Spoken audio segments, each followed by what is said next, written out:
오늘은 4대 천왕경 두 번째 여덟 번 우리 그 자료에서는 여덟 번째 경인 4대 천왕경 2를 오늘 독송을 하겠습니다.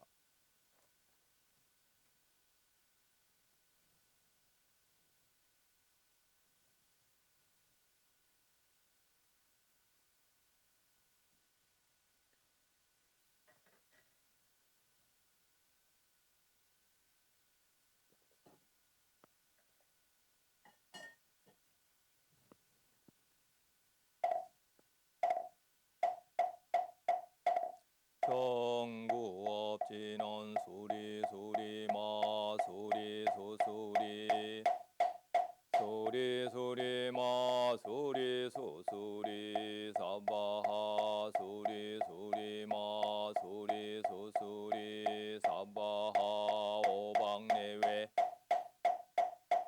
나무 삼만다 부타 나무 도로도로지미 사바하 나무 삼만다 옴도로 도로지미 사바하 나무 삼만다 부타남 옴도로 도로지미 사바하 개경계 위없이 미묘한 법을 백천만갑진한들 제가 이제 보고 듣고 받아지니니 부처님의 진실한 뜻 알아지이다. 기법장지는 오마라남 오마라남 마라다 오마라남 마라다 사대 천왕경 비구들이여 옛적의 신들의 왕사가인드 33천의 신들에게 자신을 알리면서 이 개송을 읊었다. 나처럼 되기를 14일 15일 상영과 하연의 8일에 8가지를 갖춘 보살을 준수해야 하고 연속적으로 보살을 해야 하리. 비구들이 여신들의 왕사가는 개송을 잘못 노래한 잘한 것이 아니다. 그것은 무슨 이유 때문인가? 비구들이 여신들의 왕사가는 탐욕을 제거하지 성냄을 제거하지 못했고 어리석음을 제거하지 못했기 비구들이여 한 비구가 있어 그는 아라한이고 번뇌가 다했고 삶을 완성했으며 할 바를 짐을 내려 놓았으며 참된 이상을 실현했고 삶의 족쇄를 부수었으며 바른 구경의 지혜로 그 비구에게 이 개송은 적절하라. 나처럼 되기를 원하는 사람은 14일 15일 상영과 8일에 8가지를 갖춘 보살을 준수해야 하고 연속적으로 행하는 보살을 그것은 무슨 이유 때문인가? 비구들이여 참으로 그 비구는 탐욕을 제거했고 성냄을 제거했고 어리석음을 제거했기 때문이다.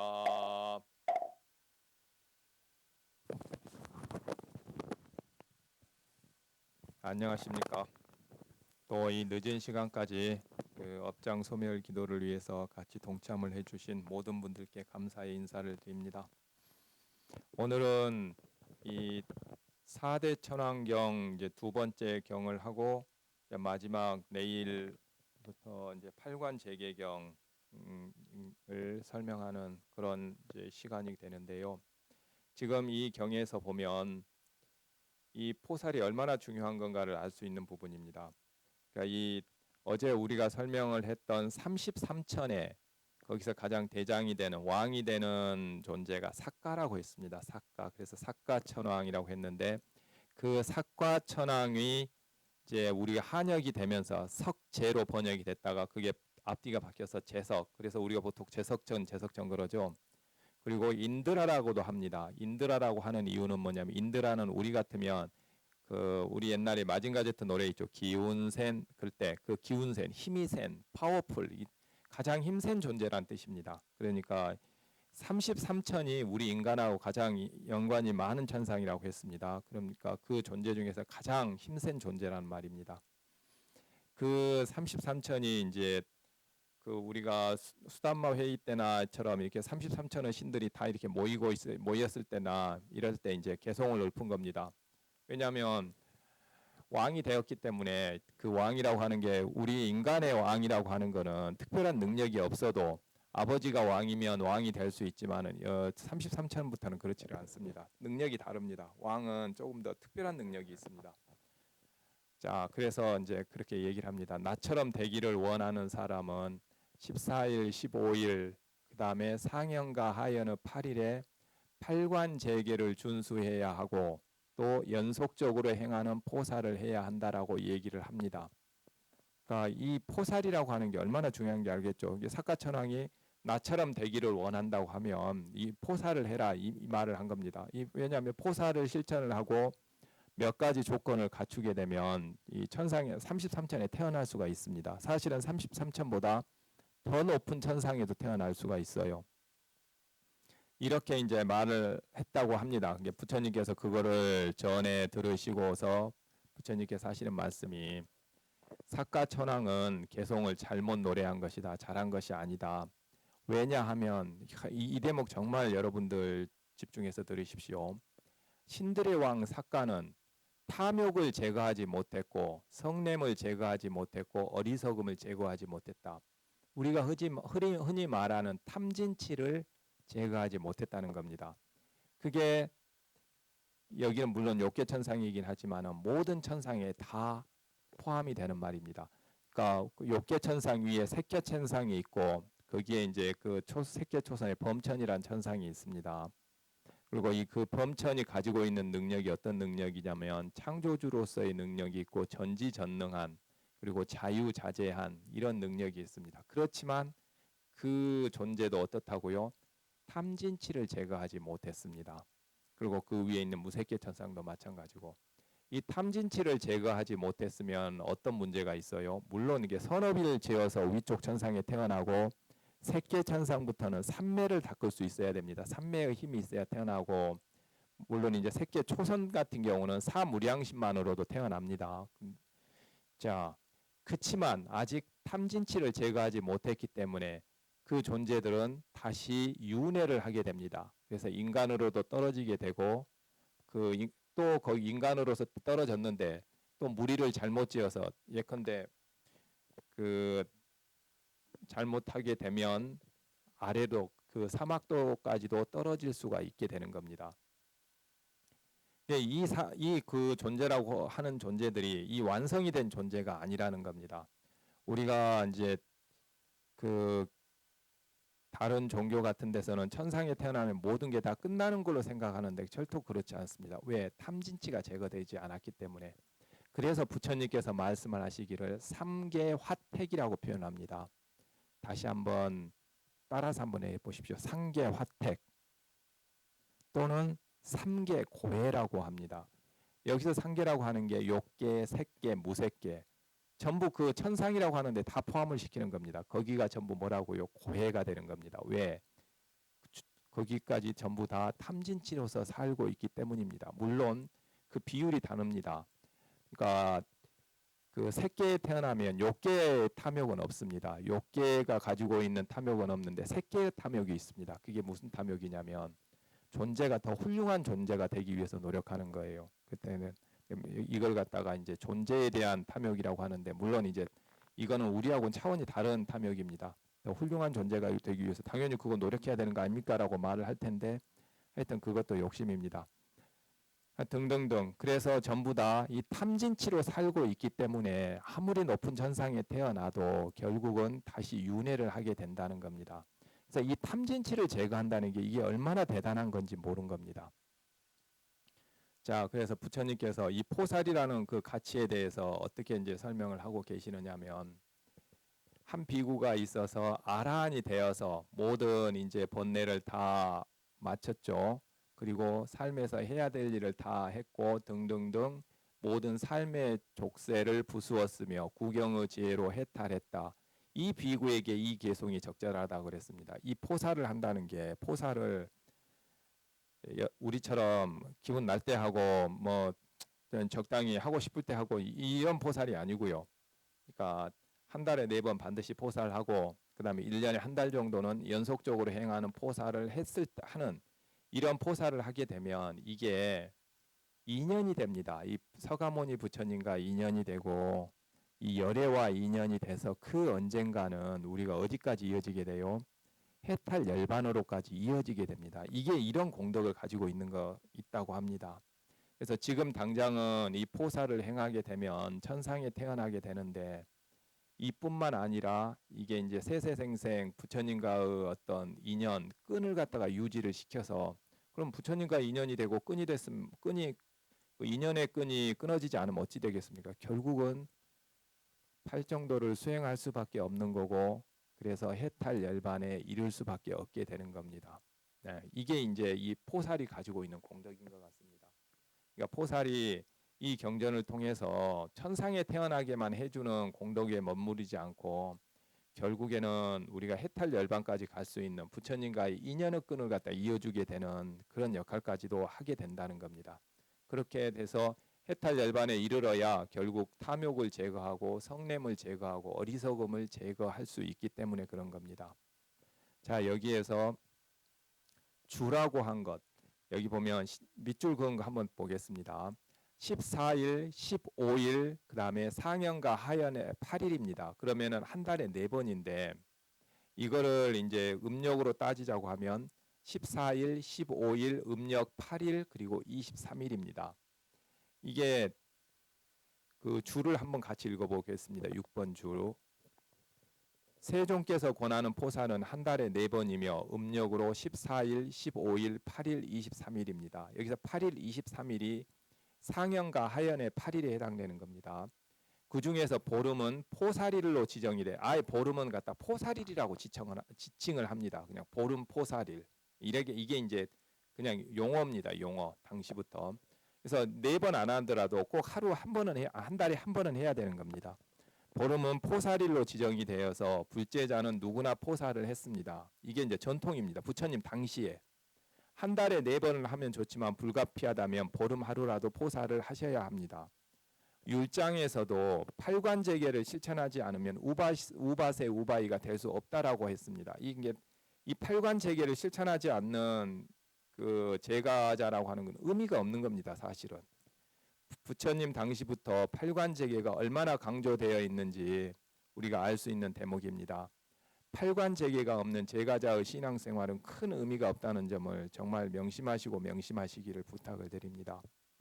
여러분들이 부처님과 인연이 돼서 반드시 실천을 해야 되는 항목 하나가 팔관제계입니다. 그리고 여러분들 포살이라고 네이버에서 한번 쳐보십시오. 제가 이제 포살 그걸 한번 쳐봤거든요.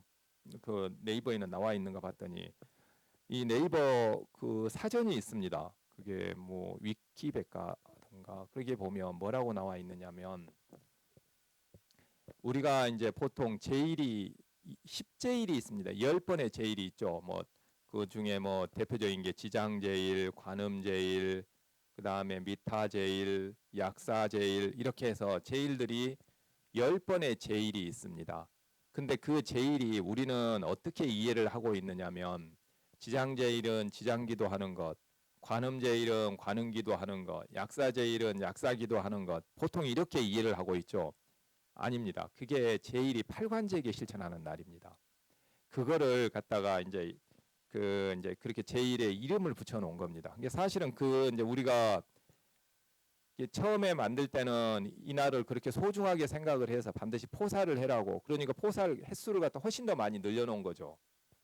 그런데 이제 우리는 그걸 어떻게 바꿔서 쓰고 있어요? 기도하는 걸로. 물론 지장기도 하고 관음기도 하면서 그날을 청정하게 지내면 되면 상관이 없는데 우리는 뭐만 했어요? 그냥 그날 절에 가서 또는 집에서 그냥 지장보살 연불하고 관세음보살 연불하는 걸로 이 기도를 마쳤어요. 근데 그러면서 이제 포살에 해당되는 내용들을 다 실천을 했으면 상관이 없는데 이제 그 항목들을 잘 모르고 있었기 때문에 아마 대부분이 다 바르게 실천을 하지 못했을 겁니다. 물론 이제 절에 가서 이제 청정하게 하려고 하는 노력을 했기 때문에 의미가 없다고는 볼 수가 없는데 정말 정확하게 실천했다고는 볼 수가 없는 거죠. 그래서 앞으로 오늘 이 경전 읽으신 분들은 꼭 한 달에 4번 포살은, 그리고 그게 실천이 어려울 경우에는 한 달에 한 번 보름 포살일은 무조건 실천을 하도록 노력을 하십시오. 그게 부처님께서 권하고 계시는 거였고 부처님 당시부터 그렇게 내려오던 방식이었습니다. 그리고 연속적으로 행하는 포살 그거 같이 읽어보겠습니다. 이것도 좀 꼭 기억하셔야 되기 때문에 그렇습니다. 7번입니다. 그 밑에 주 같이 읽어보겠습니다. 연속적으로 하는 포살은 안거 기간 석 달. 그러니까 부처님 때는 안거가 여름 하안거 한 철밖에 없었습니다. 여름 하안거 3달이죠. 한 번. 근데 우리나라는 현재 안거가 하안거하고 동안거 이제 2번이 있는 거죠. 하여튼 안거 기간 석 달 동안 계속해서 포살을 하는 것을 다시 말해서 포살이니까 팔관제계를 실천하는 것이죠. 이거를 갖다가 연속적으로 행하는 포살이라고 한답니다. 근데 이것이 불가능할 경우에 중간에 한 달 동안 또는 보름 동안 포살을 갖다가 연속적으로 했다고 합니다. 이거를 갖다가 연속적으로 행하는 포살이라고 합니다. 그러면은 이거를 갖다가 이제 우리가 현재 생활에 적용을 해 본다고 한다고 하면 최소한 1년에 한 달 정도, 제대로 하면 1년에 안거 기간 3달은 해야 되겠죠. 하안거 동안거에서 6달 이렇게 행하기에는 우리가 먹고 살아야 되는 문제가 있기 때문에 그게 쉽지는 않을 겁니다. 그래서 안거 기간 우리가 이제 안거를 2번 하니까 그 중에 어느 때든 간에 한 달 정도는 딱 자기가 잡아서 연속적으로 이거를 실천하는 것이 이제 어떻게 보면 그 신심 깊은 제가자들이 실천했던 방법인 거죠. 이게 연속적으로 행하는 포살을 갖다가 이제 이렇게 실천을 해 왔다고 합니다. 그래서 이제 팔관제계를 실천을 하는 데 있어서 그 날짜가 보통은 한 달에 4번, 그리고 1년에 한 달 정도는 연속적으로 행하는 이 포살을 이렇게 실천을 하는 게 신심 깊은 제가자들의 어떤 방식이었던 거고, 그리고 그 결과가 이렇게 큰 과보를 가지고 오는 거죠. 그러니까 저는 한 달에 한 번만 해도 되는 거라고 생각했는데 이번에 자료들 준비하고 이렇게 보면서 보니까 제가자들도 참 많이 이렇게 실천을 하셨더라고요. 이제 이거를 스님들은 1년 365일 전부 다 실천을 해야 되는 거고요. 제가자들은 한 달에 한 번씩 저는 12번만 실천해도 된다라고 생각을 했는데 생각보다 많이 실천을 하고 계셨던 것 같습니다. 자, 그리고 3번, 4번은 이제 그 똑같은 내용인데, 자, 4번 한번 같이 보겠습니다. 여기에서 보면 4번의 중간 부분 보면 신들의 왕 삭가는 태어남과 늙음과 죽음과 근심, 탄식, 육체적 고통, 정신적 고통, 절망에서 벗어나지 못했다. 그는 또한 괴로움에서 벗어나지 못했다라고 나는 말한다. 이 부분이 흔히 말하는 그 생로병사를 설명하실 때 이렇게 설명을 하십니다. 그래서 생로병사에는 반드시 뭐가 따라와요? 근심, 탄식, 육체적 고통, 정신적 고통, 절망이라는 게 따라옵니다. 그래서 이게 이 12연기의 마지막 대목이 항상 이렇게 끝이 납니다. 그래서 여러분들 다시 말해서 이 원인은 뭐예요? 탐진치예요. 그래서 탐진치가 있으면 생로병사를 하게 되는 거고, 생로병사를 하게 되면 반드시 근심, 탄식, 육체적 고통, 정신적 고통, 절망이라고 하는 것, 우리가 삶에서 겪어야 되는 그 모든 것들은 따라오게 된다는 겁니다. 그러니까 이거는 다른 말로 표현하면 결국은 탐진치를 갖다가 벗어나야 된다라는 말입니다. 이 불교의 목적, 이걸 갖다가 지금 이 탐진치 부분을 다시 이렇게 설명하고 계시는 겁니다. 그리고 아라한이 됐을 때, 그때 이제 아라한이 되게 되면 이 탐진치를 다 하게 되는 거고, 그리고 그러게 되면 생로병사를 벗어나게 되는 겁니다. 이게 이제 지금 이 4번에서 반복하고 있는 거라서 그 내용은 이 앞에서 말하고 있는 탐진치를 벗어난다는 말과 똑같은 의미입니다. 그렇게 이해를 하시고 내일부터는 이제 팔관재계 그 내용에 대해서 이 얘기를 하도록 하겠습니다. 이 팔관재계경에서 정말 구체적으로 이제 팔관재계 실천을 할 때 지난번에 간단하게는 제가 설명을 드렸었습니다. 근데 이 부분이 우리 이제 실천 항목 중에서 십선도를 실천을 하는 방법이 이 팔관재계 그리고 이 통찰지 이 두 개로서 이제 이 십선도를 다 실천을 할 수가 있습니다. 이 통찰지라고 하는 것은 마음으로 하는 행위를 갖다가 하기 위해서, 그리고 팔관재계경은 몸으로 하는 행위와 말로 하는 행위를 갖다가 그 제어하기 위해서 이제 실천하는 덕목입니다. 오늘 약간 시간이 있기 때문에 팔관재계경에서 8번, 그러니까 팔관재계경 몇 장을 넘겨 보십시오. 제가 나누어 지은 그걸로는 33페이지네요. 찾으셨습니까? 8번. 거기에 보면 천상에 태어나는 조건 5가지가 있습니다. 이것도 꼭 기억을 하도록 하십시오. 거기 보면 밑줄 그은 것만 한번 보겠습니다. 믿음을 구족, 계를 구족, 배움을 구족, 보시를 구족, 통찰지를 구족입니다. 이제 이 5가지를 갖다가 구족을 해서 천상에 태어난다고 합니다. 이 천신들이. 여기에서 자, 이 5가지 항목을 보겠습니다. 믿음을 구족한다고 하는 것은 이제 제가 이때 다시 한번 설명을 드릴 텐데, 세존에 대한 당연히 믿음이죠. 이때 믿음은 세존에 대한 깨달음을 믿는 겁니다. 이거 정말 이 믿음은 반드시 세존에 대한 깨달음을 믿는다라고 하는 부분인 거고, 계를 구족한다고 하는 게 이 팔관재계를 구족하는 겁니다. 그 다음에 배움을 구족한다고 하는 게 우리가 지금 하고 있는 겁니다. 부처님께서 이 다른 경전에서도 항상 강조하는 게 뭐냐면 못 배운 범부들이라고 합니다. 이거는 학력이 짧다는 게 아니에요. 잘 배운 성스러운 제자, 이렇게 딱 구분을 합니다. 제자들, 부처님 제자들은 어떻게 해야 돼요? 잘 배워야 됩니다. 도대체 뭐가 뭔지를 모르는데 뭘 실천을 하겠습니까? 이 의미입니다. 그러니까 부처님 가르침을 갖다가 제대로 이해 못하는 걸 갖다가 못 배운 범부들이라고 표현합니다. 못 배운 범부들은 자기들의 굴레를 벗어날 수가 없어요. 왜? 방향을 모르기 때문에. 우리들 지금 하고 있는 게 이 배움을 구족하는 겁니다. 지금 이제 물론 이제 부처님 많은 가르침 중에서 십선도만을 배우고 있기는 하지만 지금 현재 이게 배움을 구족하는 거고, 그 다음에 이제 보시를 구족하는 거, 이건 여러분들이 너무나 잘 하고 계시는 겁니다. 절에 초파일 때 등 하나 다는 것도 사실은 이 보시입니다. 보시. 그리고 여러분들이 불전에 그 과일이라든가 떡이라든가 이렇게 오르는 것도 이 보시이지, 보시에 해당되는 겁니다. 전부.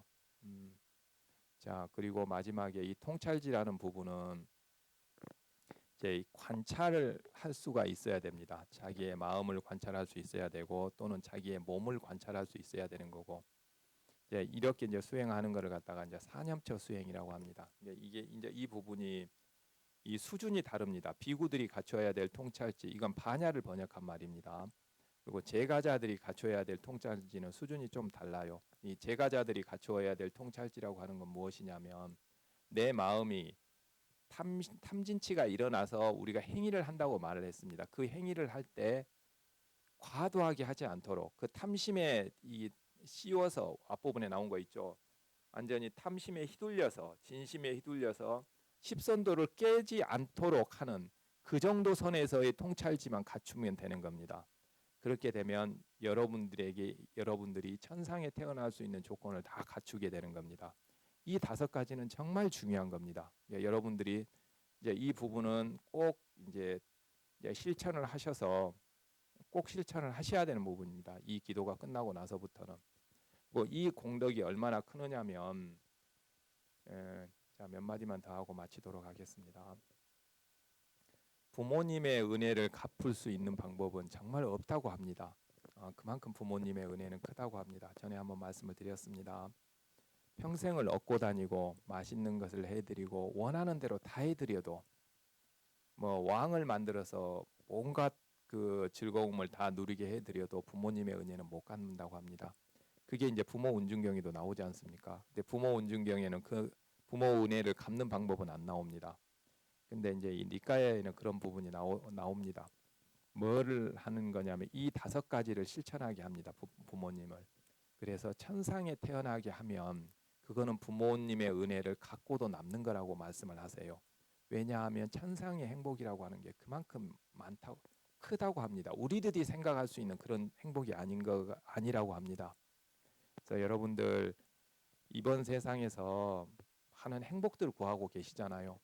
가족도 행복하기를, 이것도 행복하기를, 좀 뭔가 잘 되기를, 정말 그런 행복을 원하신다고 하면 천상에 태어나셔서 33천만 태어나셔도 거기에 난다나 정원 있다 그랬지 않습니까? 난다나 정원 한번 둘러만 봐도 여러분들이 이 세상에서 본 가장 아름다운 것들보다 더 아름답다고 합니다. 그냥 그것만 보고 있어도 행복하답니다. 그러니까 그런 세상에 태어나셔서 그 정말 한번 행복을 누려 보십시오. 그리고 또 말씀드렸지 않습니까? 이 포사를 한 공덕은 세종과의 인연이 이어지기 때문에 그 언젠가는 이제 해탈 열반에 갈 수 있는 그 팔정도를 실천할 수 있는 그런 또 인연들이 이루어지게 되는 겁니다. 자, 그래서 내일은 이제 팔관제계 이제 그 내용들을 설명하는 것을 배우도록 하겠습니다. 오늘은 이걸로 이 기도를 마치도록 하겠습니다. 자, 늦은 시간까지 동참을 해주셔서 고맙습니다. 편안한 밤 되십시오.